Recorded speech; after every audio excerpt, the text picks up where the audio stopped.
Welcome back to Real Talk with Brian and Dan on 1150 AM KKNW. I'm Brian. And I'm Dan. Our next guest is Edwin Wanji with Sphere Solar Energy LLC.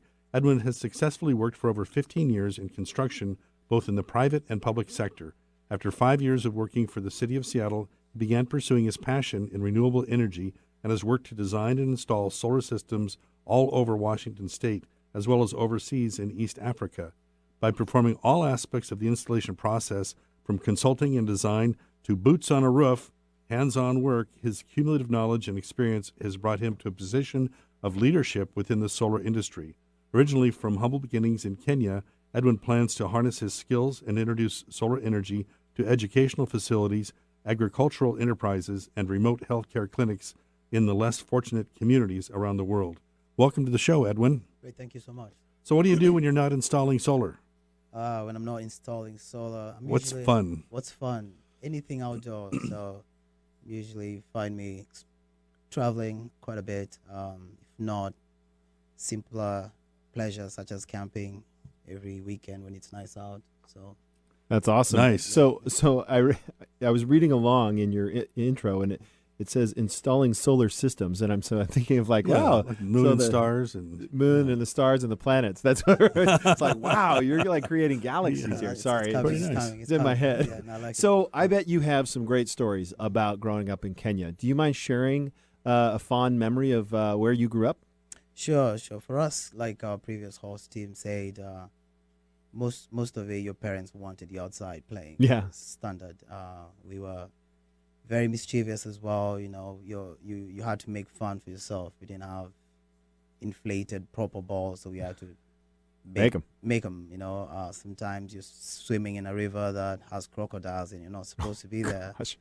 And You just did it anyways? you did it because the boys were, you're out there with your friends, and I remember coming back home and your parents would see you had dry skin, and you'd wonder how they figured out you've been swimming in the river because they're crocodiles or hippos. And oh no.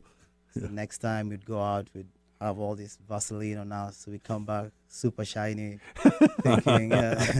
So we got in a lot of trouble as kids, but it was fun. It was just a lot of community and a lot of play all day. So I do. Do you get back on a regular basis? I do actually. We do have a non-profit division where we basically try and make or bring solar to communities that are a little bit underrepresented. So we've got a few projects we're working on in Kenya right now with the Maasai tribe all around, bringing electricity and rural electrification. So LED light, solar powered systems, as well as helping pump water from point A to B, and mostly Using solar. with solar, correct, and mostly for schools that are remote, where these tribes take their students or kids to. That's awesome. Correct. Awesome. Yeah, I read an article recently about the importance of something we take for granted, which is household lighting. But with light, the kids can do their homework, so it helps so much with their education. But definitely above that, you've got the health benefits. You have people using kerosene lamps in their homes. So now ingesting that all day, Yeah. and then the cost that comes with having to go into the nearby town to buy the biofuel to run these products. Yeah. Edwin, so why Washington State with so many overcast days? Tell me how that's suitable for solar. It is suitable because a couple of things. It's always a misconception that you need heat to generate solar. For instance, electricity likes cool climates. The electrons travel a lot better in these cool climates. And then if you look at our summers here, spring and fall, they're extremely long. So your solar panels on your home will usually generate more power just because of the prolonged days and the cool climate. Interesting. So the excess power, we have something called net metering, goes back to the grid, and basically the utility provides that power to the neighbor and credits you that electricity to use come winter months or night times. And furthermore, if you look at some of the nations leading in the technology in the world, like Germany. Germany is cloudier than Seattle for most part. So, Right. Wow. So the cloudiness has nothing to do with generating energy from the solar panels. It does affect. Don't get me Okay. wrong. It does affect. However, we do have really long spring and summer days here, So that's compensating it's for it. compensating for it. So that excess production of energy that you make up or you generate during those months, you get a credit for you to use that come the winter months. Interesting. Mm-hmm. So basically you're pushing it back into the grid. Correct. In the summertime, the energy use is going to be lower unless air conditioning is involved and all that stuff. But either way, you're generating more power in the summer because of the longer days. Correct. Wow, that's pretty crazy. Mm-hmm. Yeah. So you speak of energy independence from the grid. How can solar sphere energy help with that independence? So I wouldn't call it independence necessarily from the grid because we do need the grid. It's an infrastructure that's already existing. But most so, I feel it's the more we can run off a renewable source, the less we could need fossil sources fuels. that are causing a lot of the carbon emissions that we're having out there in the world. And then you have to look at it as from the resilience perspective. You know, if the grid goes down, we need to have backup solutions whereby you're independent. You can generate your own power and store it in your own home. So we do install battery systems or backup systems whereby when there's an outage or a homeowner or business can still operate. And also when you factor, you know, disasters such as hurricanes, earthquakes, it makes for a more resilient energy form or source. Yeah. So what are some rebates and incentives that governments are offering? So there's quite a few actually. So nationally, any solar system you install on your residence or your business, you get a 26% federal tax credit on the total cost. Okay. So that's, you know, right there, that's a quarter of the system cost. And then statewide, currently, we do have a 10% sales tax exemption Oh, wow. as an incentive. So you put those two together, you know, you've got almost a third of the cost of a system covered by rebates and incentives. And depending on where you are, some utilities have additional incentives to assist make these systems more affordable. So I know they're always improving the quality of the systems. How often do these things last? So we mostly install U.S. made product. Oh, okay. So it's all locally manufactured, and it comes with a 25-year performance warranty. Oh, wow. So solar panels are a very reliable form of energy. No moving parts. Mm-hmm.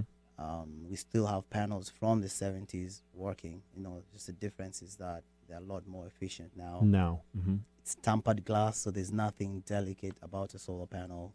We can actually walk on them. They can handle hail. So you're looking at a panel installed today should be around for another 40 plus years easily. Just that. Last week we had a window cleaner who basically pointed out that one of the things he does this time of year is go out and cleans the solar panels because they start to get a little grimy, a little mossy, and Lose efficiency. Yeah. Yes, and the good thing also advantage of at least this side of the mountains is we get quite a good amount of rain. So there's a little bit of self-clean aspect to it. Yeah. But in some dustier climates or mossy zones, you know, they could be a buildup. But I have panels that are installed 8 years ago that have never been touched or wiped. And when we monitor the production, there's been almost zero degradation. Correct, yeah. Wow. So we're talking real estate here on a regular basis, and this is directly proportional. So how does having a solar unit improve the value of a real estate property? So according to the Department of Energy National Laboratory, they estimate that you get almost $4 cents per watt of value. And what that translates to is, for instance, an average solar system, which is about 5 kilowatt system, which is about 15 solar panels, you're looking at almost a $20,000 value added to the home. And that's a smaller size system. Also, research is showing, studies showing that homes that go in the market with solar panels tend to sell quicker. You being the realtor, you probably Yeah. You're probably more familiar with that. We don't see that many yet, but they're becoming more and more common. Yeah, my mother-in-law down in Arizona had them installed when she built her house, and I think I've only had one of my clients have it, and it's new enough that us as agents are looking at it as like, well, how much of a benefit is, and so it's good to have you on because it allows me to sell that benefit, that net zero energy in the summertime that folks can have. That's really good. So. Is there a best time of year or season to do a solar panel installation? I'd say right now, get Yeah. on it. Yeah. Is this the slow season? This is not necessarily the slow season. The challenges with this time of the year is usually weather. So our yeah. crews have more of a hardship, due to winds or snow. However, Gotcha. we basically in Seattle install all year round. And another advantage of doing it now is that the federal and state incentives are available, and those dwindle over time. So, Mm-hmm. And you never know what changes could come, right? Correct. They could go away. Correct, and that being almost a third of the cost, it's Mhm. it's important to take advantage of those incentives and get on board. So how can a customer prepare themselves for going into a solar project? What should a listener know to ask? They should first of all call us. Yeah. That's a good start. Yeah. Good start. We do offer free consultations. So if someone calls or gets in touch, we'll do a remote assessment because some homes are not. Your house might be too shaded, Mm-hmm. So there's a whole remote assessment. Then someone comes out to your house and looks at the roof, and we take a look at the power bill because that tells us how much power the home consumes, and then we design a system proposal.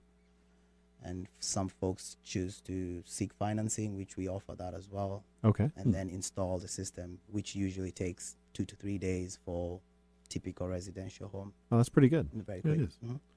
How is Sphere Solar Energy involved in the community? We're doing a lot in the community, yeah, both locally and internationally.